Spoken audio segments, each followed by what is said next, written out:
Welcome to part 2 of this relaxing real time coloring series where all the colors blend together to create pure magic. Hi, I'm Revati, and welcome to my crafty space where we share a lot of fun, colors, and of course, a little sparkle. Well, about 10 days ago, I posted a real time coloring process where we created a beautiful romantic cityscape design featuring the new Love is in the Air stamp set by Simon Stamp. For our card today, we are using the same stamp set, but this time with a different image and some new sentiments to switch things up. This is going to be another real time coloring video. I'll start with a brief walkthrough of what we are working on, and then I will let the relaxing music take over.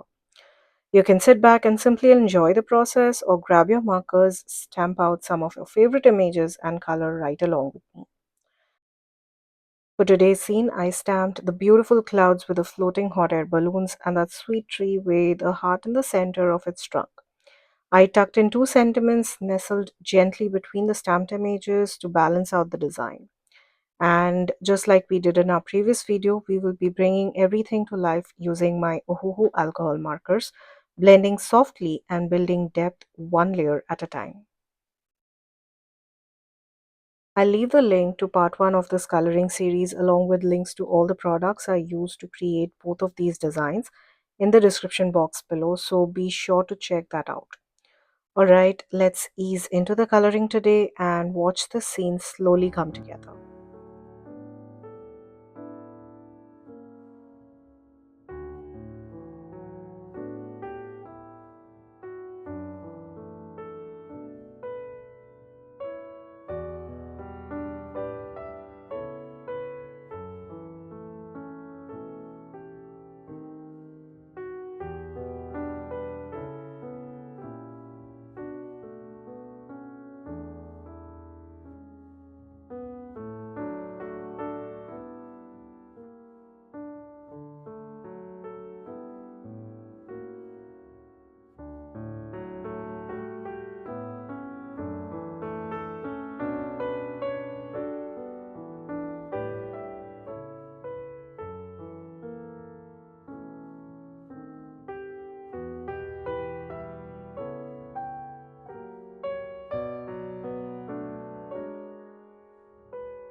Thank you for being so patient with me and waiting up till the very end. Now, once I was done coloring the entire scene, I bought back a black gel pen and added a few final details to enhance some of those stamped lines. Now, those little touches really help everything stand out just a bit more. Now, after that, I added foam tape to the back of the panel and popped it up onto a beautiful purple cardstock to give the cards some kind of dimension. Now, this time I decided to skip the sparkle, but honestly, I truly love the simplicity of this project. Sometimes clean and simple really lets the color shine. I truly hope you enjoyed watching today's video and feel inspired to pull out some of your own stamped images and start coloring them. There's something so relaxing about putting marker to paper and just letting the colors flow. If you enjoyed this video, I'd love for you to give it a thumbs up and let me know in the comments if you'll be coloring along the next time. And don't forget to check out all the links in the description box below for part 1 of the series and also all the supplies that I used to create both these projects. Please note that all of these links are affiliate links, which means that if you shop using one of my links, I'll get a small commission at no cost to you guys. Thank you again for joining me today. Until next time, stay safe.